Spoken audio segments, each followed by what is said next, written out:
सिंध में कणक जो बम्पर फसल लही वियो आहे, पर अफ़सोस त अञा ताईं सिंध में कणक जा सरकारी ख़रीदारी सेंटर न खुली सघिया आहिनि, जॾहिं त सरकारी बारदानो बि न पियो मिले, जेका सिंध हुकूमत जी नाअहली आहे। सिंध हारी कमेटी जे मरकज़ी सदर कामरेड समर हैदर जतोई वधीक चयो त सिंध में कणक जो बम्पर फसल लही वियो आहे। Soomro wallpapers and PVC panel shop 3D wallpapers की वसी रेंज, जो आपके घर को बनाए आपके ख्वाबों की तरह खूबसूरत। बेहतरीन क्वालिटी के वॉलपेपर्स और सीलिंग्स बेहतरीन कलर्स और डिजाइन्स में दस्तयाब हैं। हैदराबाद, लतीफाबाद, कासमाबाद, जामशोरो, मीरपुर खास के साथ सिंध के मुख्तलिफ शहरों में सर्विस मौजूद है।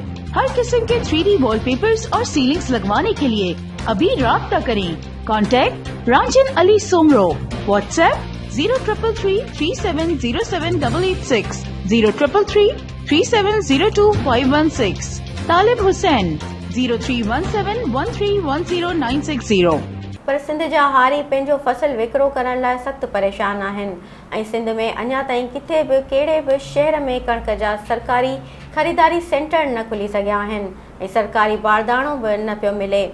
ऐं सिंध जा कामूरा फूड खाते जा ऑफिसर सरकारी बारदानो वॾेरनि जागीरदारनि खे ॾेई रहिया आहिनि, जंहिं सबबु सिंध जा हारी पंहिंजो फसल वापारनि खे घटि अघ ते विकिरो करण ते मजबूर आहिनि। जॾहिं त ॿिज, भाण, तेल, ज़रई दवाऊं महांगियूं आहिनि, अहिड़ी महांगाई में ग़रीब मिसकीन हारी किथां पूरी कंदो। असां सम्झूं था त सिंध हुकूमत सिंध जे हारियुनि जो माशी क़त्लेआम करे रही आहे।